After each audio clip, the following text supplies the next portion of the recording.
హరి ఓం తస్సత్ శ్రీరామజయం. అందరికి కూడా విష్ణుచ్చ సింధ ధాతు పశుపతి పశుంధ ధాతు కుబేరస్యాధుంధ ధాతు సర్వాదేవత అమృతంధ ధాతు అధశ్రీకరంచ బహుపుత్రంచ చంద్ర చంద్రకలంచ మంగళంచ సుమంగళంచ భుజంచ దీర్ఘబుద్ధించ మంత్రే మంత్రే రహస్యంచ రాహు రాజ్యంచ కేతునా ప్రబలగం సహస్రకామోన్ భవతి భవతాం దీర్ఘమాయు. అందరికి కూడా ఈ దోషాలు ఇవన్నీ కన్ఫ్యూజన్స్ ఉన్నాయి. ఒక ఆయన సర్పదోషం అంటాడయ్యా, ఒక ఆయన కుజదోషం అంటాడయ్యా, ఒక ఆయన పేగు మెల్ల వేసుకొని పుడితే దోషం అంటాడయ్యా, ఇక ఎన్నో ఉన్నాయి. కృష్ణ చతుర్దశి జనన శాంతి అంటాడయ్యా, అమావాస్య జనన శాంతి. ఇట్లాగే మనం ఇప్పుడు కొన్ని రకాలైనటువంటి ఈ వీడియోలో, ఇది చాలా మంచి వీడియో, అందరికీ కూడా చేరాల్సినటువంటి వీడియో. ఈ ఛానల్ వారు మరి అసలు ఈ దోషాలని రకరకాలుగా ఎన్నెన్నో వీడియో, ఒకటే వీడియోలో కొంచెం చెప్పండి గురువు అంటే మీకు అందుబాటులో ఉండడానికి నేను ముఖ్యమైనటువంటి కొన్ని దోషాలు మీకు చేస్తున్నాను. ఇవి దోషాలు ఎన్ని రకాలు ఉంటాయి, వాటి యొక్క వివరణ ఏంటో మనం చూద్దాం. ఫర్ ఎగ్జాంపుల్ మీకు తెలిసిందే కాలసర్ప దోషము. కాలసర్ప దోషం అనేది ఇంతకుముందు క్రితం ఛానల్స్ చేశాను. 12 రకాలు ఉంటుంది.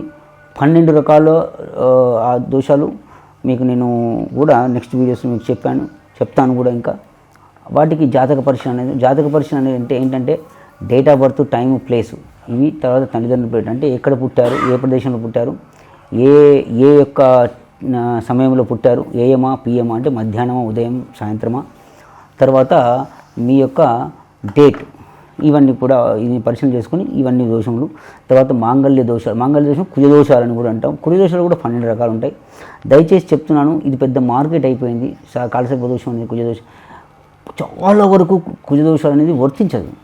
అంటే నా అంచనా ప్రకారం, అంటే నాకున్న రిచ్ ఎక్స్పీరియన్స్ ప్రకారం 80% ఆఫ్ ద జాతకులకు కుజదోషం అనేది వర్తించదు. కొన్ని నక్షత్రాలు అసలు కుజదోషమే వర్తించదు. సో అవన్నీ కూడా ఉంటాయి. కాబట్టి ఇది పెద్ద ఏదో ఉన్నాయి 12 రకాలు కూడా. ఒకవేళ ఉన్నను వాటికి నేను ఇంతకుముందు క్రితం ఛానల్స్లో కొన్ని వీడియోస్ చేశాను. ఆ ఛానల్స్ మీరు గమనించవచ్చు, లేదా ఈ ఛానల్ ద్వారా సంప్రదించండి.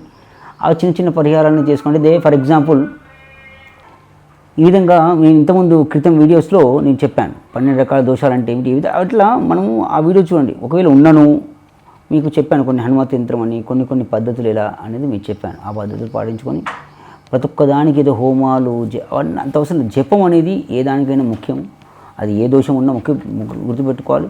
ఇంకను మనం చూసుకోవాలంటే గండమాల దోషాలు అంటారు. గండమాల దోషం అంటే జన్మగండాలు అనగా పేగు మెల్లో వేసుకొని పుట్టడము, అమావాస్య జనన శాంతి, కృష్ణ చతుర్దశి జనన శాంతి, ఇట్లా కొన్ని ఉన్నాయి. మళ్ళీ అవి కూడా కొన్ని ఉన్నాయి.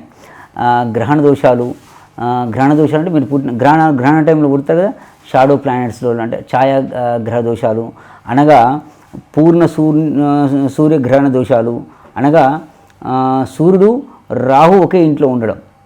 మళ్ళీ దాని కోణాలు ఉంటాయి, మళ్ళీ దృష్టికోణం, మళ్ళీ టెక్నికల్ ఉంటాయి పాయింట్స్, అవి వేరు. కాబట్టి బేసిక్గా మీకు చెప్తున్నాను. తర్వాత పూర్ణ చంద్ర అనగా చంద్రుడు రాహు ఒక ఇంట్లో ఉండడం. అదేవిధంగా అర్ధ సూర్యగ్రహణ దోషాలు అంటారు. అంటే ఏంటి అనగా సూర్యుడు కేతు ఒకే ఇంట్లో ఉండడం. సూర్యుడు కేతు, రాహుకేతువులు కలిగ గ్రహాలు కదా, ఇంతకుముందు చెప్పాను కదా. సో పాపగ్రహాలు కనుక, పాపగ్రహాలు అంటే సూర్యుడు కేతు ఒకే ఇంట్లో ఉండడం. మళ్ళీ దానికి దృష్టికోణాలు ఉన్నాయి. మళ్ళీ ఉండడం అది ఓకే, ఉండడం వేరు, మళ్ళీ దాని దృష్టికోణాలు మళ్ళీ అవన్నీ గమనించుకోవాలి. తర్వాత అర్ధ చంద్ర గ్రహణ దోషాలు అనగా చంద్రుడు కేతు ఒకే ఇంట్లో ఉండడం. తర్వాత కళాత్ర దోషాలు అంటే వివాహ దోషాలు. ఇవన్నీ ఈ యొక్క date of birth, time, place పెట్టగా అన్నీ వచ్చేస్తాయి. అనగా మార్సు, కుజుడు, శని, సూర్యుడు, రాహువు, కేతువులు 1, 2, 4, 7, 8, 12 హౌస్లో లగ్నం ఆధారితంగా ఉండడం టెక్నికల్గా ఇది. తర్వాత మగవారిలో కళాత్ర దోషాలకు గురువు కారకుడు. తర్వాత మీకు అందరూ తెలిసిన సప్తమంగా రాహు ఉంటుంది, అదొకటి అంటారు. ఇట్లా మీకు తెలుసు జనరల్ అంత సప్తమంలో రాహు ఉన్నాడు అంటారు. అట్లాంటివి దాంతోపాటు ఇలాంటివి ఉన్నాయి.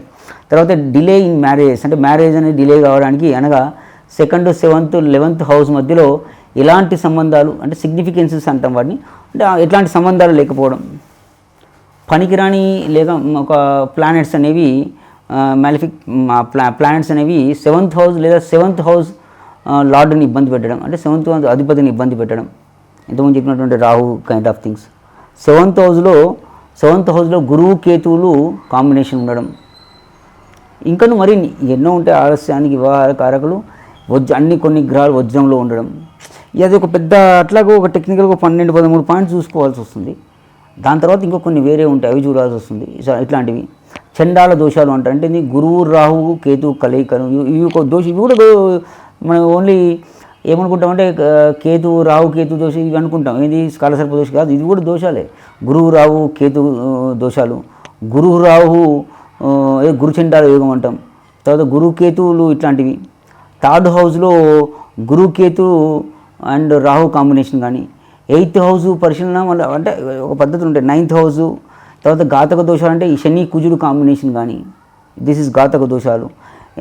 ఏక నక్షత్ర దోషాలు అంటే ఇద్దరు ఫ్యామిలీ మెంబర్స్ ఒకే నక్షత్రంలో పుట్టడం, వీరి మధ్యలో వేరే ఇతర జనాలు ఉండకుండా ఉండడం, చిన్నవారికి ప్రమాదాలు జరగడం, ఇట్లాంటివన్నీ కూడా ఏక నక్షత్ర దోషాలు అంటారు. అంటే ఇద్దరు ఫ్యామిలీ మెంబర్స్ ఇద్దరు ఒకటే నక్షత్రంలో పుట్టడం, వీరి మధ్యలో ఇంకా వేరే వాళ్ళు పుట్టకుండా ఉండడం, దాన్ని ఒక రకంగా కవలలు అంటాం. లేకుంటే కవలలకైనా కొంచెం కానీ నక్షత్రం అట్లాంటివి. తో ప్రతి నక్షత్రం 4 పాదాలు 30 degrees 20 minutes. నేను అవన్నీ టెక్నికల్ తర్వాత చెప్తాం. తర్వాత ఇద్దరు ఒకటే నక్షత్రంలో పుట్టి దూరంగా జీవంగా ఉన్నప్పుడు గమనిక అవసరం. ఇప్పుడు ఇద్దరు నక్షత్రంలో ఉండి ఇద్దరు ఒకటే నక్షత్రం పుట్టినా కూడా దూరంగా ఉండకుండా దగ్గర ఉన్న కొంచెం అంత అవసరం లేదు, ఇబ్బంది ఏం లేదు. సో ఇది ఒక ఏక నక్షత్ర దోషాలని చాలా పెద్ద సవరణ ఉంటుంది, పెద్ద పద్ధతి అవసరం అని మనం చూద్దాం. తర్వాత మరిన్ని అంటే కేమ ధూమ్ర దోషాలు అంటే మూన్ చంద్రునికి ఇరువైపులా ఖాళీగా ఉండడం. 2nd house 12th house from any of the house free of any planets ఉండడం. అంటే దోషాలు అనేవి అంటే ఒక పేగుమెల్లు వేసుకొని ఇంకోటి ఏంటి కాలసర్ప దోషాలు అలా కాకుండా చాలా రకాలుగా మనకు ఇవన్నీ కూడా ఏర్పడుతూ ఉంటాయి. ఇంకా మనకు చెప్పుకోవడానికి ఇప్పుడు మనకు పితృదోషాలు అంటాం. ఇప్పుడు మనము పితృదోషాలు అంటాం. పితృదోషాలు అంటే దానికి అదొక పరిగణన ఉంటుంది. ఆ తర్వాత రుణదోషాలు. ఇప్పుడు పితృదోషములు వేరు, పితృ రుణాలు వేరు, మాతృ రుణం వేరు, భాతృ రుణం వేరు, పీడించువాని రుణం వేరు, తర్వాత కుమార్తె రుణం వేరు, సోదరుల బంధువుల రుణం వేరు, ఇవన్నీ వేరు. మళ్ళీ గర్భస్థ శిశువు రుణం వేరు, ప్రకృతి రుణం వేరు. వీటిని విడిపించుకోవడానికి మనకు లాల్ కితాబ్ కొన్ని బుక్స్ రాశారు, కొన్ని గ్రంథ పరిధిలో రాశారు. సో ఇన్ని రకాలు ఉంటాయి. అంటే పుట్టడమే మరి ఎందుకు అంటే చెప్తున్నాను. ఈ యొక్క ఛానల్ వాళ్ళు సార్ మరి ఏ దాంట్లో చూసినా ఈ రుణం ఆ దోషం అని చెప్తుంటే ఇన్ని రకాల పరిగణనలు ఉంటాయి. అర్థమైందా? కాబట్టి అది ఏం చేస్తుంటే అక్కడక్కడ బ్రేక్ చేసుకుని చిన్న వీడియో చేయాలి కదా. మరి ఇంత పెద్ద వీడియో చేస్తే మీరు చూస్తారా? చూడరు. మనకు అంత ఓపిక ఎక్కడిది? అసలు ఈ జనరేషన్కి ఓపికనే లేదు అనుకుందాం ఫర్ ఎగ్జాంపుల్. కాబట్టి అంటే అన్నీ కూడా ఒక date of birth, time, place అని ఒక పరిగణలో తీసుకుని అన్నీ కూడా మనం ఎక్స్ప్లెయిన్ చేసుకుంటూ రావచ్చు. కాబట్టి ఇంతటి మంచి విషయాన్ని మీరు ఒక్కరే తెలుసుకుంటే ఇలా 10 మందికి తెలియచేయండి.